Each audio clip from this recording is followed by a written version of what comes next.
জনতা ছাত্র জনতার একটি গণ অভ্যুত্থান। তো এখানে অনেক সন্ত্রাসী এবং দুর্বৃত্ত গোষ্ঠী আছে যারা এটার ফায়দা নেওয়ার চেষ্টা করেছে, এবং আমরা শুরুর দিকে দেখেছিলাম যে রাজনৈতিক প্রতিহিংসার কারণে বিভিন্ন রাজনৈতিক প্রতিপক্ষ যেমন আওয়ামী লীগের উপর হামলা হয়েছে, ঘরবাড়ি লুটতরাজ, আগুন দেওয়া হয়েছে, নেতাকর্মীরা আহত হয়েছে, এবং আমরা শুনেছি যে আমাদের হিন্দু ভাই বোনদের উপরেও কিছু হামলা হয়েছে।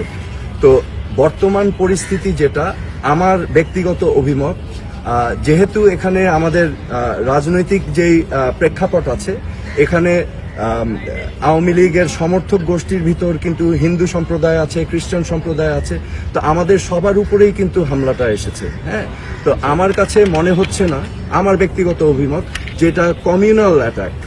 হ্যাঁ, কারণ এটা মনে হচ্ছে এটা রাজনৈতিক প্রতিহিংসার ফলে এই অ্যাটাকগুলো হচ্ছে, এবং আমি এটার তীব্র নিন্দা জানাচ্ছি।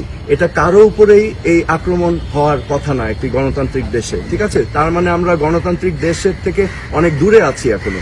এটাই আমাদের প্রতিষ্ঠা করতে হবে, right? So as far as আমাদের হিন্দু সম্প্রদায়ের সকলকে আমি আশ্বস্ত করতে চাই, আমরা সবাই এই বাংলাদেশের নাগরিক, আমরা এই দেশটা আমাদের সবার, আপনারা ভয় পাবেন না, আপনাদেরও দেশ এটা।